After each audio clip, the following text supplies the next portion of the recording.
कुर्बानी के जानवरों की उम्रें कितनी होनी चाहिए?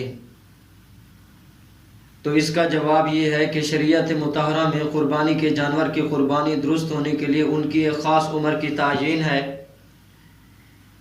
यानी बकरा बकरी वग़ैरह 1 साल, गाय बैल भैंस वग़ैरह 2 साल, ऊँट ऊँटनी की उम्र 5 साल पूरा होना ज़रूरी है। अलबत्ता दुम्बा और भेड़ वग़ैरह अगर 6 माह का हो जाए लेकिन वो इस कदर सेहतमंद फरबा हो कि वो 2 साल भर का मालूम होता हो तो उसकी कुर्बानी भी दुरुस्त होगी। अगर यकीनी तौर पर मालूम हो कि इन जानवरों की इतनी ही उम्रें हो गई हैं, मसलन जानवर को अपने सामने पलता बढ़ता देखा हो और उनकी उम्र भी मालूम हो तो उनकी कुर्बानी दुरुस्त है।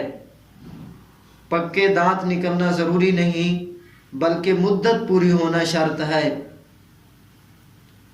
ताहम आजकल चूँकि फसाद का गलबा है इसलिए सिर्फ बेवपारी की बात पर एतमाद नहीं किया जा सकता, इसलिए एहतियातन दांत को उम्र मालूम करने के लिए अलामत के तौर पर मुकर्रर किया गया है।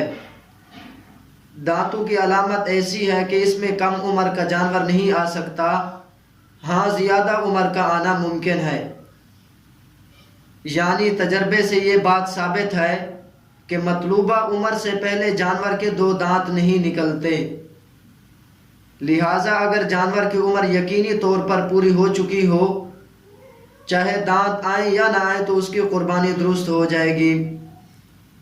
और अगर मालूम नहीं है तो फिर एहतियातन दांत आने पर ही कुर्बानी दुरुस्त होने का हुक्म लगाया जाएगा। ऐसी सूरत में कुर्बानी करने से पहले उसके दांत आ जाएं तो यकीनी तौर पर यह मालूम हो गया कि जानवर की उम्र पूरी हो चुकी है, इसलिए उसकी कुर्बानी दुरुस्त होगी। वल्लाहु ताला आलमु बिस्सवाब।